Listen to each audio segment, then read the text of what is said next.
So I'm Tyrell Obrecht, and I ranch in Turner, Montana with my dad and my grandpa. Turner is 30 miles north of Harlem, north of Highway 2. We're right on the Montana-Saskatchewan border. Um, Native range. I'll show you a map of the ranch here in a little bit, but cow-calf operations. So we calve in April and May. And then every yearling we keep is with the intent of breeding, or we do have some grass yearlings this year, but keep replacement heifers. So we haven't bought any females on this ranch in probably 50 years. So closed herd, and I've been here since 2017, graduate of Montana State. I worked at egg lending for 4 years. And things kind of fell into place for me and my wife to move home. So I've been here since 2017. I've been given a very good opportunity where I'm already part of management. My dad and my mom are the majority owner, but my opinion, decision making, desires of the direction of the ranch to go are very much taken into consideration. So the goals, we'll talk about these in a little bit, but we use these virtual fence collars. We used funding through the Lower Foundation and World Wildlife to pay for the collars and the towers, get them all set up. So this is our first year, and it's just we're trying to mimic, more dense. You can call it bison mimicry, savory grazing, intensive grazing management, rotational grazing, whatever you want to call it. Our pastures that we're in is what I would call the big country, and temporary electric fence is just not practical. So that's why we tried to use the collars. Okay, did it go to next slide? Yeah, perfect. Okay, so if you can see my mouse here, this is where my parents live, kind of in the south center of the ranch. Yep. This is an old pivot that's no longer there, but we got a couple pivots, irrigation, where we produce our own feed for the winter. We own a farm up here on the border that we rent out and also produce some more feed. So we're very fortunate. We usually winter about 1,000 head. We don't have to buy a whole lot of feed. We do rent another pivot. So down here in the middle of the ranch, that's where I live. All of those little fields are now planted back to grass. And some of those plantings this spring went really well. I think some of the grass has already matured and produced a seed head this year.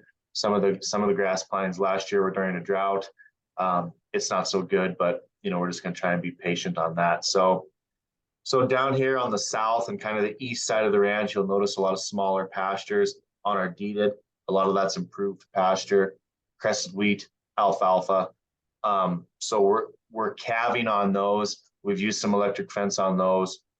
And then we developed on the south side of the ranch where my mouse is circling now. We developed 5 miles of water, drilled a new well, and we're going to fix some existing tanks and add some more tanks. We'll have 12 water tanks down here on about 4,000 acres. And then up here where we're using the Vence collars, in this pasture specifically, it's mostly deeded with the state section. We're using an existing well. We're adding 3 water sites, and the pipeline's coming down here to this improved pasture. We're adding 4 more water sites. So about 10 miles of pipeline, 1 new well. We've updated 2 or 3 old windmill sites into solar. I think that technology is getting a lot better. And then the Vence collars. Those would be the 3 biggest things of this project. So as you can see, this yellow is all BLM. There's a couple chunks in the middle of the ranch that we don't own, but we go onto the federal ground, about early June, late May, middle of June, depending on the year. So we're public land grazers from June 1, let's say, until November 1, December 1. We're going to bring the cows home in a couple weeks to wean, and then once we wean, get the calves off, they'll go back out to pasture. Hopefully we don't feed until the 1st of January. Our goal is to feed 90 days. It's considerably less than most people in our area, and we probably could run more cows and feed more, but I just don't want to fire up a tractor and supplement feed. So we try to keep those cattle grazing as long as we can. Okay, so I'm going to zoom in here again. Down at the bottom left is where I showed you my parents are. So we winter our yearlings in this pasture right along the highway. State section, it's got all three: federal, state, and private. And then they come into either this pasture to the right or this pasture up here I talked about. And those two pastures combined are about 3,500 acres. Rolling hills, prairie potholes, as you can kind of tell on the map. So, like I said, electric fence to temporary fence that.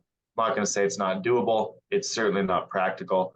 And then occasionally the yearlings are over on these pastures, about 330 acres federal and 900 and some acres. So if we're talking about the yearlings grazing, we're talking about 4 pastures and about 4,500 acres, 4,700 acres about.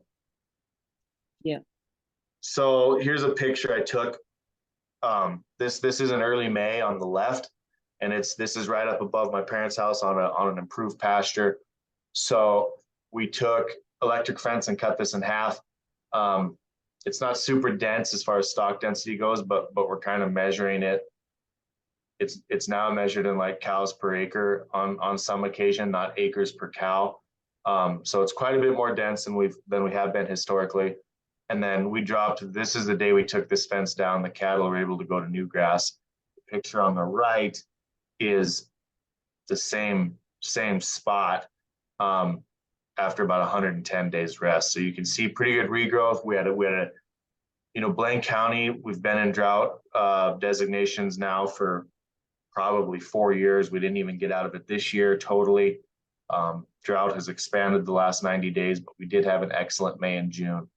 I think the first day it got 90 degrees was June 30th. In the last couple of years by June 30th, we were probably looking at 15 or 20 days above 90. So nice, cool May and June. We grew a lot of grass. And this is kind of what we're trying to mimic with the collars. I don't know if the grazing lines are ever going to be that hard, but that type of utilization and increased grass is what we're trying to mimic. Yep. So the collars, World Wildlife and the Lore Foundation, as I said, the collars are the towers, the transmitting towers have to be in cell service. We do have cell service up here in Turner. It wasn't a thing, when I was in high school in 2009, we didn't have service, but we've had service up here now for about 10 years. So we own the towers. I put them together myself with my dad in the shop. They're solar powered with 4 deep cell batteries inside the unit. And then, like I said, they have to be in cell service. And then there's a 25-foot antenna that communicates with cell tower, satellite, then communicates with the collars.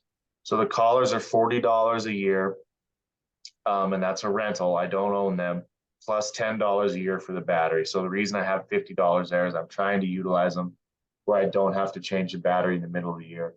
And to be honest with you, if I had to change a battery in the middle of the year, it's probably a showstopper for us. We probably wouldn't continue that. So the goals are to push the yearlings harder through the winter. So last couple 2022, we didn't have any yearlings.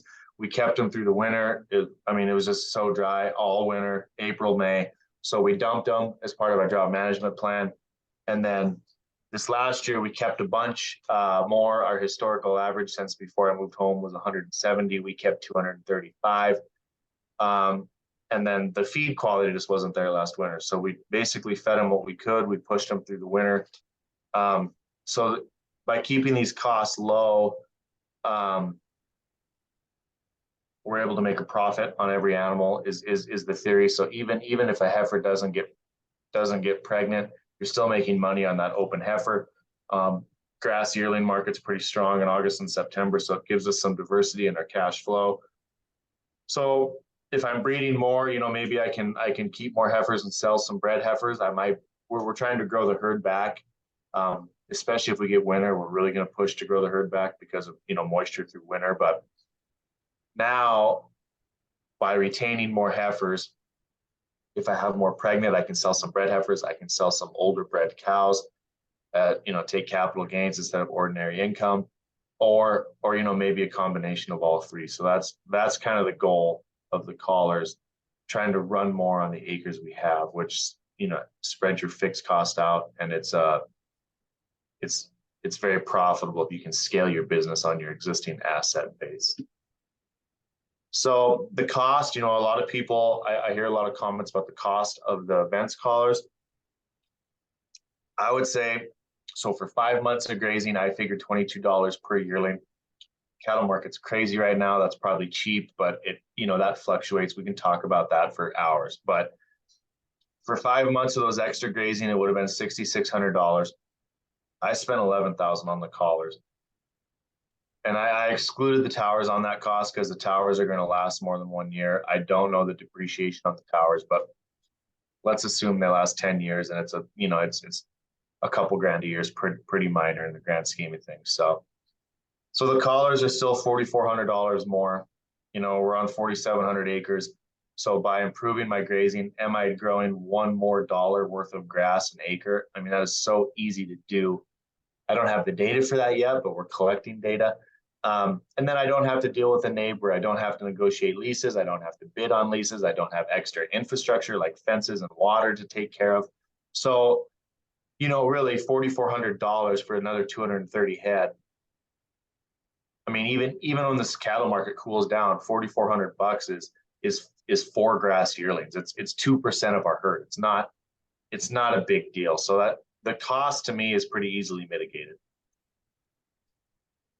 Okay, so when we put the collars on, this picture on the left, I guess I'll start with this. So Vence needs an app on your phone, and that sounds like, you know, a millennial thing to say or something, but everything we do is right here. So it's amazing to me that they don't have an app on their phone. So these are screenshots on Safari on my iPhone, or just a shot of my desktop. So if the cattle, like in that left picture or both pictures, you see some orange or yellow and some black. So black is a collar that is communicating with the tower, up to date, receiving the lines that I'm drawing and communicating those. Yellow is transmitting. So if you change the pasture lines, it doesn't change it that fast. So you can't go change pasture lines and go over with your 4-wheeler horse, whatever, and move them the next 30 minutes. It's going to take some time for those collars to update. So the yellow is updating. Red, you don't see any red on here, but you will in the next picture. That is a collar that is not communicating at all. You can go into the system, you can reset it.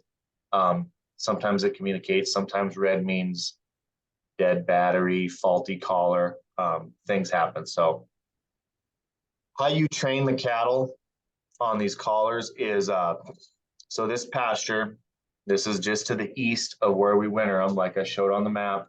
And the white lines on the map are hard barbed wire fence. We don't own the land to the north. The rest of it is, you know, some of our pasture. So what that means is what that's the hard barbed wire fence. What the red line means on the map is the shock zone. So if the cattle are in that red line, they're going to get shocked. The white line or the gray line around that red is the sound stimulation. So they get a sound stimulation. That's how you train them. They get trained to the sound. They don't want to get shocked. Mm-hmm. So as cattle do, specifically yearlings, they're going to circle the fence. They're going to get to know the lay of the pasture the first couple of days. So we put these collars on, and we draw a shock boundary around the entire barbed wire. No sound barrier. So the first day, these cattle are just getting close to the barbed wire fence. They're getting shocked. And then after, I did that for 2 days, actually.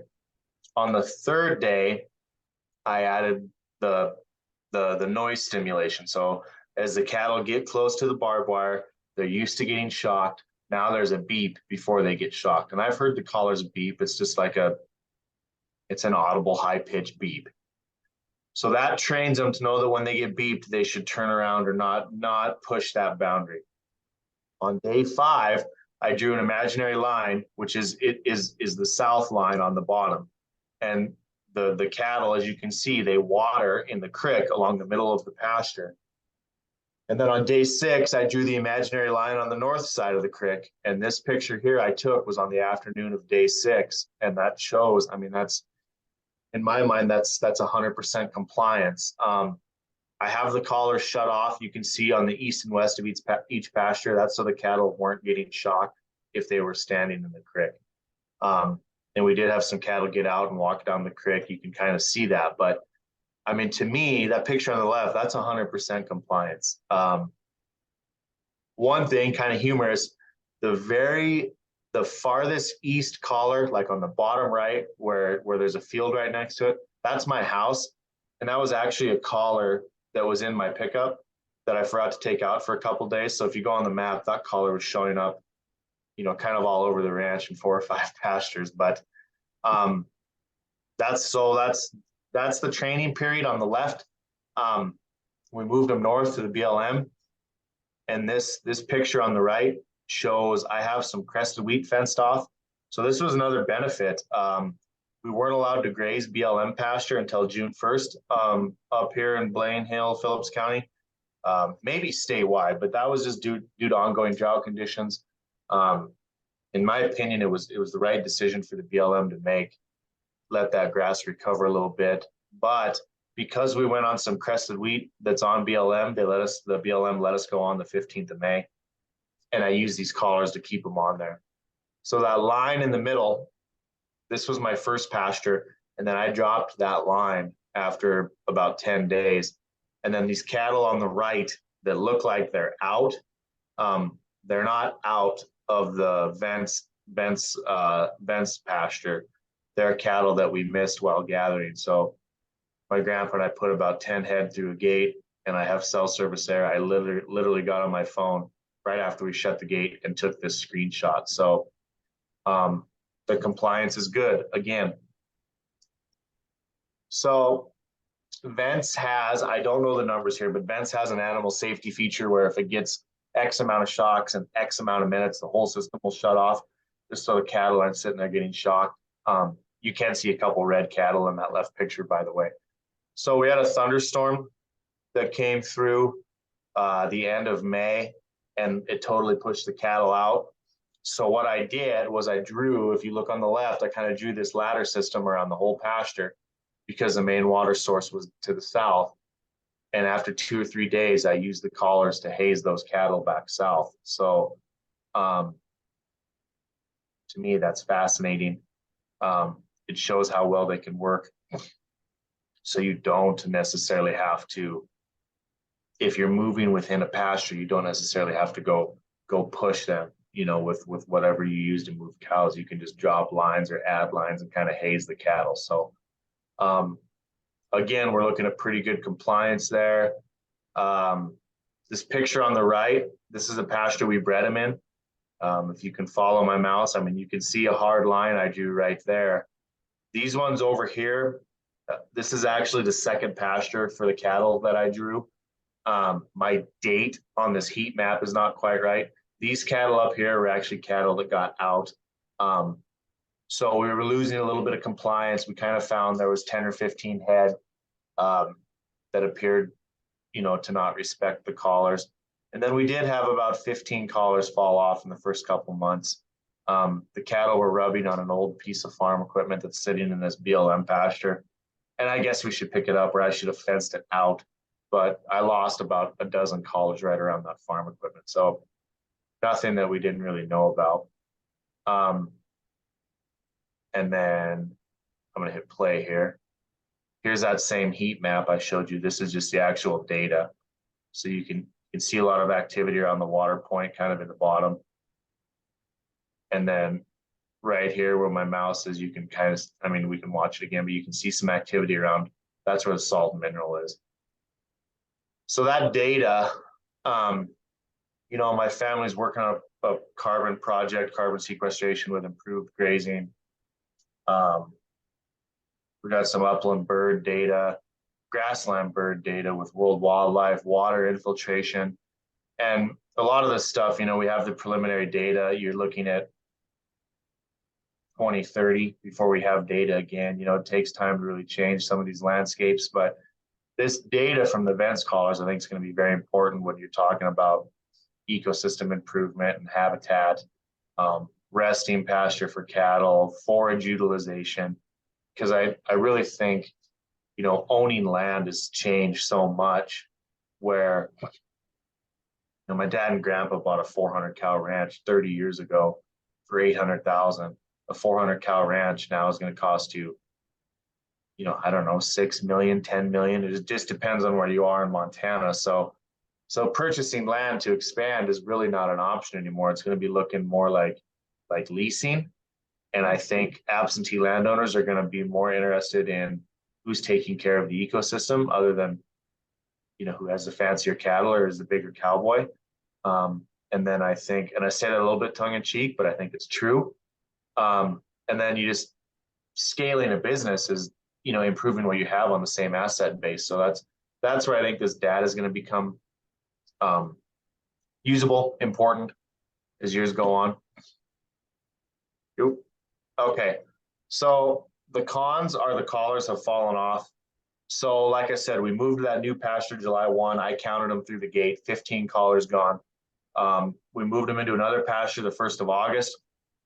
There was maybe a few more collars gone. I didn't count them, but most of those cattle had collars. We went to pull bulls the end of August, and I bet we had 2/3 of the collars gone. And then we went to, we preg checked 3 weeks ago now, and we had 90% of the collars fall off. So it is what it is. There's these cable zip ties. And it looks like kind of like a padlock, but it works just like plastic zip tie. You run the cable around. That's how you attach the chain to the cattle. And the zip tie is just frayed and failed. So I talked to Vence. They're going to use more like a carabiner clip to attach the collars onto the cattle now. But I think, every rancher I talked to that used these this year had a similar problem. So I feel like I'm not alone. But I think as some of those compliance, pictures I showed you where they do work, I think they've got a real application for the ranch if the collars can stay on. And then, if 20 or 30 heifers get out, I mean, we're talking 4,500 acres. So I would say, I've said this before, and most people agree with me. I mean, if 30 heifers getting out, quote, on 4,500 acres ruins your grazing, your grazing was probably pretty ruined to start with. So, it's not it's like, it doesn't have to be 100% effective is what I'm saying. So, that's my first year reflections. Ranchers need to be patient with the training. I talked about some of these benefits already. And, again, if these collars stay on, I think it's something we're going to use on our yearlings. We are going to try them again next year. If the retention issue doesn't get fixed, it's probably something that I don't see really anyone using. So I would think the brain trust at Merck Animal Health can figure that out. I'm pretty confident they will. Mm-hmm. Just so here's some monitoring pictures. Picture on the left, early May. Picture on the right, middle of August. I don't really think the picture does a justice, but we're looking at about 500 pounds of grass on the left and 1,100 pounds on the right. So this is a pasture that was historically grazed in April and May, very light graze by my dad and grandpa. Dad and grandpa have been very conservative with the grass, which is good for me. It's good for soil cover. It's good for drought management. I can't say enough good things about how dad and grandpa have managed the grass. But I think resting it, has shown we have more grass in this pasture now than we ever have. So, and part of that's due to drought. Our cow herd's 30% destocked due to drought, so we rested a lot of pasture this year. Here's another pasture. You're looking at about 1,100 acres on the right and about 900 1,100 on the left and about 900 on the right. I know that doesn't look like it, but what you got to remember on the left is this pasture has been underutilized. You can see a lot of those wolfy, bunchy plants. And when we clipped everything. So I think by getting the cattle up there and having some spring rain, I mean, a lot of that old stuff was trampled down, was pooped on, was peed on, was maybe grazed a little bit. And I think the water, you know, the moisture of the spring really helped that decompose. So clipping pasture is a good thing, but you know, it's worth saying that, hey, you know, 900 acres of or 900 pounds of last year's grass is better than 2,000 pounds of old wolfy CRP looking grass. So, you know, when you start talking about production, that's true, but the rangeland's a renewable resource. So, you know, it's like, you want 16 ounces of sirloin steak for dinner, or do you want 48 ounces of M&Ms? Like, which one is better for you? So if you're my daughter, it's going to be M&Ms, right? But I think we all know that's not the case. So same pasture here and pretty similar numbers. So the best thing I like about monitoring is, you know, take half, leave half has been something that the ranchers like hang their hat on. I think in a drought, take half, leave half is in fact, most years I think take half, leave half is too aggressive, because I don't think in northern Montana, you know, you're talking about growing 500 pounds of grass. I'm just not confident I can do that every year. So I figure take about a third, so 35, I mean, maybe 40%. So we're going to have some cows coming through these pastures briefly this fall, but I'm basically going into next year. I'm looking at 1,000 pounds of grass per acre. And I'm going to figure my grazing for 300 pounds consumption. And if it doesn't rain, that's pretty conservative. If it does rain, you know, we'll keep more next year. We'll graze cows longer in the fall, whatever. But those are just some monitoring pictures. We're kind of getting started on some baseline data.